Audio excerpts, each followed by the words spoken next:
কয়েকদিনের টানা বর্ষণ আর পাহাড়ি ঢলে দেশের বিস্তীর্ণ অঞ্চলে বন্যা পরিস্থিতি এরই মধ্যে এক চরম বিপর্যয় সৃষ্টি করেছে, যার রেশ এখনও পুরোপুরি কেটে ওঠেনি। ঠিক যখন নদীর পানি কিছুটা কমতে শুরু করায় লাখো মানুষ স্বস্তির নিঃশ্বাস ফেলছিল এবং বন্যা পরিস্থিতি কিছুটা উন্নতি হতে নিয়েছিল, তখনই আবারও নতুন করে বন্যার আশঙ্কা তৈরি হয়েছে, যার ভয়াবহতা ভাবিয়ে তুলছে সবাইকে।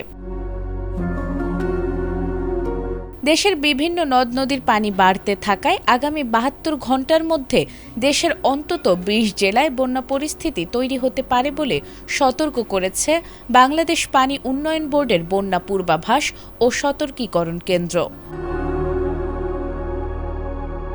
মঙ্গলবার প্রকাশিত পূর্বাভাসে বলা হয়েছে, গত ২৪ ঘণ্টায় রংপুর বিভাগের তিস্তা, ধরলা ও দুধকুমার নদীর পানি বেড়েছে।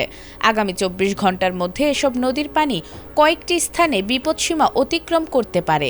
এতে লালমনিরহাট, নীলফামারী, রংপুর, গাইবান্ধা ও কুড়িগ্রামের নদী সংলগ্ন নিম্নাঞ্চলে আকস্মিক বা স্বল্পমেয়াদী বন্যা দেখা দিতে পারে। উত্তর পূর্বাঞ্চলে সুরমা ও কুশিয়ারা নদীর পানিও বাড়ছে, তাই ধারণা করা হচ্ছে আগামী ২৪ থেকে ৪৮ ঘণ্টার মধ্যে এসব নদীর পানি বিপদসীমা ছুঁতে পারে।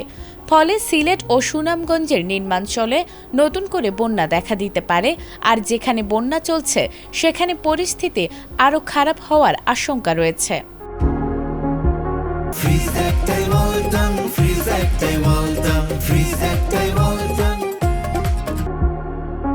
রাজশাহী বিভাগের আত্রাই ও ছোট যমুনা নদীর পানিও বাড়ছে। নওগাঁর নিম্নাঞ্চলে স্বল্পমেয়াদী বন্যার শঙ্কা রয়েছে। পাশাপাশি নাটোর ও সিরাজগঞ্জের কিছু এলাকাও সতর্ক অবস্থায় রয়েছে। এদিকে ব্রহ্মপুত্র, যমুনা ও গঙ্গা অববাহিকার নদ নদীর পানিও বাড়ছে।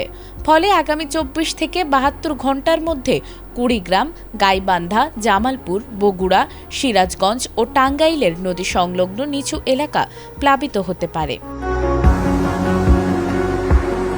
এছাড়াও চট্টগ্রাম বিভাগের মুহুরী, ফেনী, সেলোনিয়া ও সাঙ্গু নদীর পানিও বাড়ছে। আগামী ৪৮ থেকে ৭২ ঘণ্টার মধ্যে বান্দরবান, কক্সবাজার ও চট্টগ্রামের কয়েকটি নদী সতর্ক সীমায় পৌঁছাতে পারে। এতে এসব জেলায় নিচু এলাকার কোথাও কোথাও সাময়িক জলাবদ্ধতা ও প্লাবনের আশঙ্কা রয়েছে।